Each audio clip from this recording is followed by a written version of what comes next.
خلیفہ کے ہم ہیں خلیفہ ہمارا، وہ دل ہے ہمارا آقا ہمارا، ہمارا ہمارا خلیفہ ہمارا، وہ دل ہے ہمارا آقا ہمارا، وہ دل ہے ہمارا آقا ہمارا۔ بسم اللہ الرحمن الرحیم۔ السلام علیکم ورحمۃ اللہ وبرکاتہ and welcome back to This Week with Huzur. Earlier this week, Hadrat Amir al-Mu'mineen Ayyadullah Ta'ala bin-Nasr al-Aziz graciously granted a mulaqat to a delegation of Waqf-e-Nau boys from Belgium. In addition, team members of additional Wakalat-e-Tasneef from the USA had the blessing of having a mulaqat with beloved Huzur.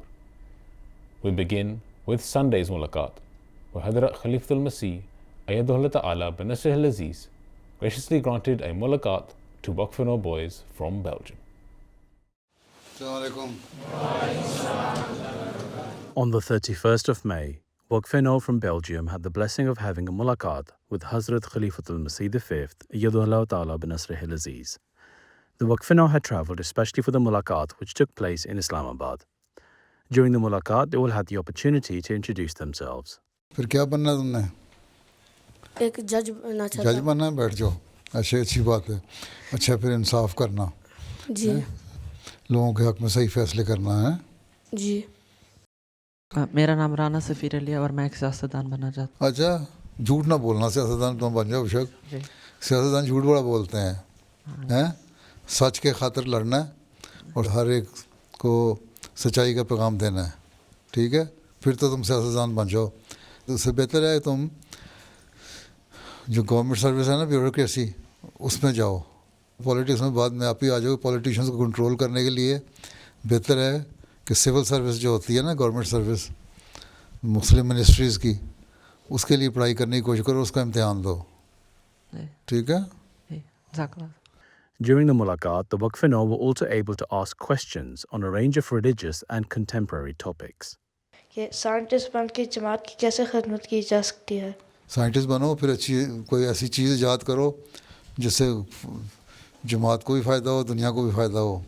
کوئی تم انسانیت کے لیے کام کرو گے نا scientist بن کے، تو اس سے پھر لوگوں کو پتہ لگے گا کہ تم احمدی ہو، اور جب احمدیت کا پتہ لگے گا تو اس سے تمہیں تبلیغ کا راستہ بھی کھلے گا۔ وہی تمہاری خدمت ہے جماعت کی۔ انسانیت کی خدمت کر لو، وہی جماعت کی خدمت ہے۔ ٹھیک ہے، سائنسدان کو انسانوں کا خدمت گزار ہونا چاہیے، ٹھیک ہے؟ ٹھیک ہے۔ میرا سوال یہ ہے کہ آج کل ADHD اور کنسنٹریشن کی پرابلمس بہت سے لوگوں میں ہوتی ہے، اس سلسلے میں آپ کی کیا نصیحت ہے؟ ذرا سا کوئی بچہ ہائپر ہو جائے نا، تو سائیکائٹرسٹ کے پاس چلے جاؤ نا، تو وہ کہتے ہیں تم سے ADHD ہو گیا، یا آٹسٹک ہو گیا، یا فلاں ہو گیا، اس طرح کی باتیں کرنے لگ جاتے ہیں سائیکائٹرسٹ۔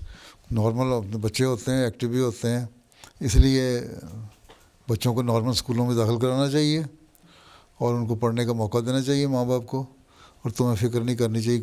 بعد میں جا کے کہہ دیتے ہیں بعض لوگ کہ ہمیں تو بچپن میں پتہ نہیں لگا، بڑے ہو گئے، بچے ہو گئے، بچے بھی بڑے ہو گئے، تب ڈاکٹر ہمیں کہتا ہے تم تو ADHD یا تمہیں فلاں چیز تھی۔ ڈاکٹروں نے اپنا صرف پیسے کمانے کا ذریعہ بنایا ہوا، اور کچھ بھی نہیں ہوتا۔ ہاں، بہت کم مریض ہوتے ہیں جن کو ہوتا ہے، ان کا علاج کرانا چاہیے۔ تو ہائپر ہوتے ہیں، کوئی بات نہیں۔ پاکستان میں دوسرے غریب ملکوں میں تو پتہ بھی نہیں لگتا ہائپر ہو رہے ہیں بچے ہیں، اور پڑھ لکھ بھی جاتے ہیں، انجینئر بھی بن جاتے ہیں، ڈاکٹر بھی بن جاتے ہیں، سب کچھ ہوتا ہے۔ تو یہاں یوں ہی کہتے رہتے ہیں ADHD ماں باپ کو پریشان کرنے کے لیے۔ کوئی ایک آدھا ہوتا ہے مریض، 100 میں سے 10 مریض ہوتے ہوں گے، اور 90 کو ڈاکٹر یوں ہی کہہ دیتے ہیں کہ تم ADHD ہے، ٹھیک ہے؟ پریشان نہ ہو۔ اللہ تعالیٰ قرآن کریم میں فرماتا ہے کہ وہ شرک کے علاوہ تمام گناہ معاف کرتا ہے۔ میرا سوال یہ ہے کہ بہت بڑے گناہ جیسے کسی کا قتل وغیرہ کیوں معاف ہو سکتے ہیں جبکہ شرک معاف نہیں ہوتا؟ شرک اللہ تعالیٰ کہتا ہے کہ اگلے جہان جا کے نا، میں پھر کیونکہ وہ میرے مقابلے پہ آئے تھے نا، تو قاتل جو ہے وہ بھی بعض دفعہ شرک کر رہا ہوتا ہے۔ وہ یہ کہتا ہے کہ میں کسی کو مار بھی سکتا ہوں، زندہ بھی رکھ سکتا ہوں۔ حضرت ابراہیم کے جو مقابلے میں بادشاہ آیا تھا، اس نے بھی یہی کہا تھا، ٹھیک ہے؟ اس لیے اللہ تعالیٰ کہتا ہے، تم کہتے ہو نا میں اللہ تعالیٰ کے مقابلے پہ آیا ہوا ہوں، اس لیے اللہ تعالیٰ کے مقابلے پہ کراؤ گے تو پھر ٹھیک ہے، تمہیں معاف نہیں کروں گا میں. باقی گناہ جو ہیں دوسرے، قتل بھی ہے، اگر انسان معافی مانگ لے تو اللہ تعالیٰ معاف کر دیتا ہے. ایک شخص تھا، اس نے 99 قتل کر دیے، پھر اس کو خیال آیا کہ میں معافی مانگوں اللہ تعالیٰ سے. وہ معافی مانگنے کے لیے کہ بزرگ کے پاس گیا، کس طرح معافی مانگوں. انہوں نے کہا کہ تم نے اتنے قتل کر دیے، تم معاف نہیں ہو سکتے. اس نے اس کو بھی قتل کر دیا کہ چلو 99 سے 100 پورے ہو گئے. اس کے بعد پھر اس نے کہا بخشش کا ذریعہ، ایک بزرگ سے پوچھا. اس نے کہا ہاں فلاں جگہ ایک بزرگ ہے، اس کے پاس جاؤ، وہ تمہیں بتا دے گا راستہ بخشش کا. تو وہ جا رہا تھا تو راستے میں وہ مر گیا خود بھی. جب مر گیا تو پھر دوزخ کے فرشتے جو جہنم میں لے جانے والے تھے وہ بھی آ گئے، اور جنہوں نے جنت میں لے جانا تھا وہ بھی آ گئے.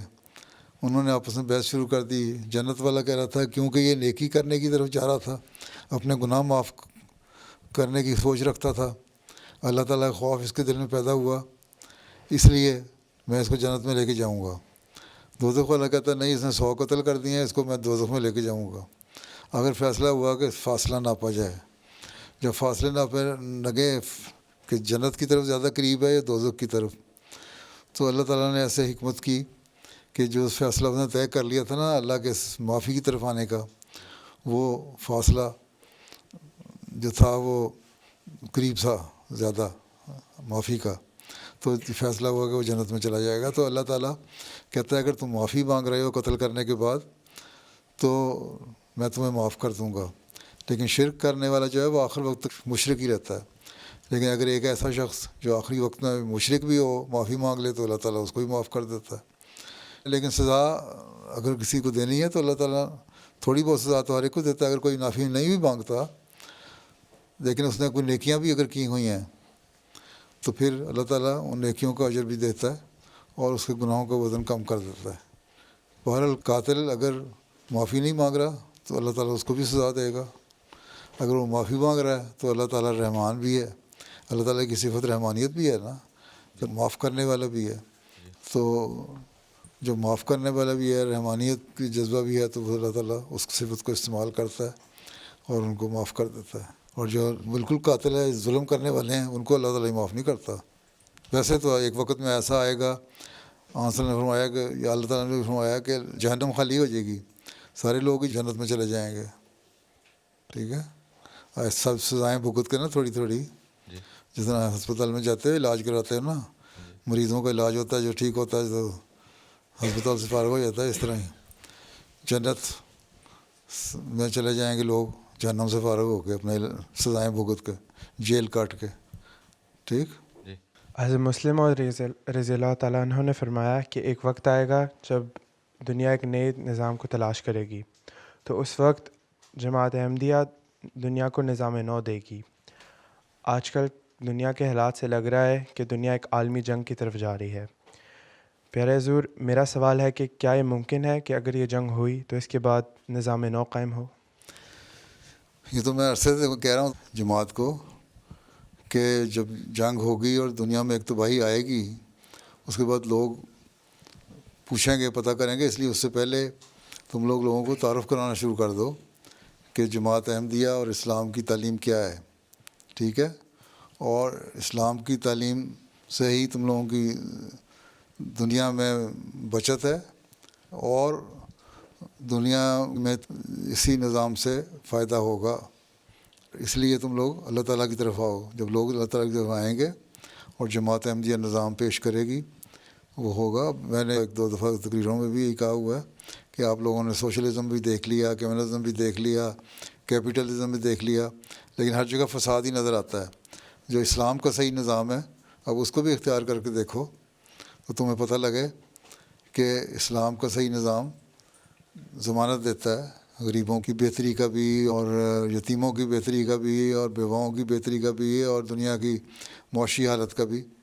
تو اگر تم لوگ ابھی سے لوگوں کو بتاتے رہو کہ اقتصادی نظام، اکنامک سسٹم جو ہے وہ کیا ہے اسلام کا، اور روحانی سسٹم جو ہے وہ کیا ہے اسلام کا، ان دونوں پہ چلو گے تو تمہاری بچت ہے، نہیں تو نہیں. وہ پھر جب لوگ بچ جائیں گے ان کو تبلیغ کر کے بتانا کہ اب اس نظام کی طرف آ جاؤ، یہ نظام دیکھ کے تم نے تباہی کر لی، اب آ جاؤ اس طرف. ٹھیک. جزاکم اللہ خیر حضور. جب نماز کے دوران ہم سے کوئی غلطی ہو جائے تو دیکھا گیا ہے کہ سجدہ سہو یعنی 2 سجدے کرنے پڑتے ہیں، اس کے پیچھے کیا حکمت ہے؟ جزاکم اللہ. غلطی ہو جائے تو 2 سجدے کر کے معافی مانگ لیتے ہیں اللہ تعالیٰ سے کہ غلطی ہو گئی. ہر انسان سے غلطی ہو سکتی ہے نا، تمہیں غلطی ہو سکتی ہے تو غلطی کا مداوع یہ ہے کہ تم 2 سجدے کرو اور نماز میں جو غلطی ہو گئی ہے اللہ تعالیٰ سے کہو کہ ہمارے سے غلطی ہو گئی، ہمیں معاف کر دے. بس حکمت یہی ہے. غلطی ہونے کی کچھ نہ کچھ تو کرنا چاہیے نا. تمہارے سے کوئی غلطی ہو جائے تم ٹیچر کو کہتے ہیں نا غلطی ہو گئی سوری، ہاں تو 2 سجدے سوری ہے. جی ٹھیک ہے. ٹھیک ہے. احادیث میں آتا ہے کہ حضرت رسول کریم صلی اللہ علیہ وسلم عید الاضحیٰ کے دن قربانی سے پہلے کچھ نہیں کھاتے تھے. میرا سوال ہے کہ عید کے دن روزہ رکھنے کی اجازت نہیں ہے، تو رسول کریم صلی اللہ علیہ وسلم کے قربانی سے پہلے کچھ نہ کھانے سے کیا مراد ہے؟ روزہ کیا ہوتا ہے؟ روزہ تو یہ ہوتا ہے کہ صبح سحری کے وقت کھاؤ اور شام کو روزہ افطار کرو، 7 دن بھوکے رہو. تو حضرت صلی اللہ علیہ وسلم کی یہ سنت تھی کہ صبح عید کی نماز جلدی ہو جاتی تھی، عید الاضحیٰ کی، بڑی عید کی، بقرہ عید کی. اس کے بعد جو جانور ذبح کرتے تھے نا تو اس کے گوشت سے اس کو کھاتے تھے، افطار کرتے تھے کہ اس میں برکت ہے. یہ قربانی جو اللہ تعالیٰ کے حضور پیش کر رہا ہوں، اس میں سے جو اتنا میرا جو فاقہ ہے، ایک رات کا، رات کو میں نے کھانا کھایا ہوا، اب میں جو توڑ رہا ہوں. پانی تو پی لیتے تھے، کھاتے نہیں تھے، پانی تو پیتے تھے نا. روزہ تو نہیں تھا نا. یہ کہاں آیا کہ پانی بھی نہیں پیتے تھے؟ پانی پیتے تھے، صرف کھانا نہیں کھاتے تھے. اس وقت غذا نہیں کھاتے تھے پکی ہوئی. اس میں یہ سنت تھی کہ جو میں قربانی کر رہا ہوں اسی میں سے کھاؤں تاکہ اس کی برکت جو ہے مجھے بھی حاصل ہو. پہلے یہ حکمت ہے. ٹھیک ہے. جزاک اللہ پیارے حضور. ہمیں سکھایا جاتا ہے کہ اچھی صحبت اختیار کرنی چاہیے. میرا سوال ہے کہ اچھی صحبت کی کیا پہچان ہے؟ اچھی صحبت یہ ہے کہ تمہارے دوست اچھے ہوں، جہاں تمہیں نیک باتوں کی تلقین کی جاتی ہے. تمہارے بزرگ تمہیں کہتے ہیں نمازیں پڑھو، نیک کام کرو، شرارتیں کم کرو، لوگوں سے مار دھاڑ نہ کرو، اچھے اخلاق دکھاؤ. یہ ایسی نصیحت کرنے والے لوگ ایسے ہیں جو اچھی صحبت والے لوگ ہیں. دوسری اچھی صحبت یہ ہے کہ تمہارے جو دوست ہیں وہ کوئی نشہ کر رہا ہے، کوئی ویپنگ کر رہا ہے، یا کچھ غلط قسم کی فلمیں دیکھ رہا ہے، یا اسموکنگ کر رہا ہے، یا لڑائی مار دھاڑ کر رہا ہے، ایسا لڑکا، تو ان کی صحبت نہ کو اختیار کرو، ان کو دوست نہ بناؤ اپنے، ان سے بچ کے رہو. پھر یہ دیکھو ان میں ایمانداری بھی ہے، ان میں تمہارے سے خلوص بھی ہے. اگر تمہارے پاس پیسے زیادہ ہیں تو تمہارے پیسے کے پیچھے چل کے یہ کہتا اچھا آؤ جاذب خان، آؤ ذرا آج ہمیں لینڈوز کھلا لو. اور جب تم لینڈوز کھلا لو گے بڑے خوش ہوں گے، بڑی تعریف کریں گے تم کو، ہاں بڑا اچھا دوست ہے میرا. اور جس دن تمہارے ابا تمہیں پیسے نہیں دیں گے یا تمہارے پاس جیب میں پیسے نہیں ہوں گے، تم کہہ دو گے آج نہیں میں کھلا سکتا. وہ کہیں گے تم بڑے کنجوس آدمی ہو، تم یہ ہو وہ، تمہیں برا بھلا کہتے ہیں. اس کا مطلب وہ اچھے دوست نہیں ہیں، اچھی صحبت نہیں ہے. تو اچھی صحبت وہ ہے، اچھے دوست بناؤ. ایسے لوگ جو دنیا داری میں پڑے ہوئے ہیں، نشے میں پڑے ہوئے ہیں، غلط قسم کی فلمیں دیکھتے ہیں، غلط حرکتیں کرتے ہیں، لڑائیاں کرتے ہیں، غلط زبان استعمال کرتے ہیں، پڑھائی میں اچھے نہیں ہیں، وہ اچھے دوست نہیں ہو سکتے. اور جو اچھے ہیں ان ساری چیزوں میں وہ اچھے دوست ہیں. اسی طرح جو تمہارے بڑے ہیں وہ تمہیں اچھی باتوں کی نصیحت کرتے ہیں، وہ اچھی صحبت ہے. ٹھیک. جزاکم اللہ پیارے حضور. میں اللہ تعالیٰ کے فضل سے قرآن کریم حفظ کرنے کی کوشش کر رہا ہوں. اچھا ماشاء اللہ. آج کل پڑھائی کے بوجھ کی وجہ سے مجھے اس کوشش میں کچھ مشکل کا سامنا ہو رہا ہے. پیارے حضور سے رہنمائی کی درخواست ہے کہ میں اپنے باقی کاموں کے ساتھ ساتھ قرآن کریم کو حفظ کرنے میں کیسے کامیاب ہو سکتا ہوں؟ پڑھائی کے امتحان ہو رہے ہیں اگر، اور کچھ ان دنوں میں تم جو پچھلا حفظ کیا ہوا ہے نا اس کو دہراتے رہو. بجائے آگے حفظ کرنے کے نا جو پچھلا ہے اسی کو دہراؤ، نمازوں میں اسی کی تلاوت کر لیا کرو. ٹھیک ہے. اور پڑھائی پہ توجہ دو اور امتحان کی طرف توجہ دو. آج کل زیادہ امتحان ختم ہو جائیں، پڑھائی ختم ہو جائے. آج کل امتحان ہو رہے ہوتے ہیں نا عام طور پہ لوگوں کے اس سیزن میں، جب ہو جائیں ختم تو پھر دوبارہ حفظ کرنا شروع کر دو. دونوں کام ساتھ ساتھ کرنے ہیں نا. جو مدرسۃ الحفظ میں لوگ جاتے ہیں بچے، وہ پھر پڑھائی نہیں کرتے، وہ 3 سال حفظ کرتے ہیں صرف. تم نے دونوں کام کر رہے ہیں، اس لیے ان دنوں میں تم پرانا جو یاد کیا اس کو دہراتے رہو نمازوں میں یا ویسے چلتے پھرتے. باقی پڑھائی کی طرف توجہ دو. اور آئندہ جو اگلا یاد کرنا ہے وہ امتحانوں کے بعد کر لینا چھٹیوں میں. As the mulaqat concluded, the Waqfino had the opportunity to have a picture with Hazrat Amir al-Mu'mineen and also received the gift of pens. On the 1st of June, team members of additional Wakalat Tasneef from America had the blessing of having a mulaqat with Hazrat Khalifatul Masih. The group had travelled especially for the mulaqat, which took place in Islamabad. As the mulaqat began, additional Wakil Tasneef Muniruddin Shams Sahib presented a report on the work being carried out by the team members present. حضور 20 سال ہو گئے ہیں اس committee کو کام کرتے ہوئے. تو جو ہماری پچھلی ملاقات تھی حضور اقدس سے 2023 میں، اس وقت تک حضور 309 کتب جو تھیں وہ کمپلیٹ ان کا ترجمہ ہو چکا تھا. 15.2 بنتی ہے ایوریج پر ایئر. اور حضور گزشتہ 3 سال جو بنتے ہیں، حضور سے جو ملاقات ہوئی تھی اس کے بعد سے اب تک 62 کتب کا ترجمہ کیا گیا ہے، اور 29 ہیں جن کے ٹرانسلیٹ کیا گیا، 33 ہیں جن کو فارمیٹ کیا گیا، اور اس طرح ان کی ایوریج جو ہے پر ایئر وہ 20.7 بنتی ہے. حضور روحانی خزائن اور ملفوظات کے بارے میں حضرت مسیح موعود علیہ السلام کی جو کتب ہیں ان میں حضور 76% کتابوں کا ترجمہ ہو چکا ہے، اور جو 93 ٹوٹل کتابیں حضرت مسیح علیہ السلام کی ان میں سے 71 کا حضور انگریزی ترجمہ شائع ہو چکا ہے، اور اس طرح 60% بنتے ہیں جو کہ صفحات کا ترجمہ کیا گیا. 14 کتب حضور ایسی ہیں جو کہ خلافت خامسہ سے پہلے جن کا انگریزی میں ترجمہ ہوا تھا.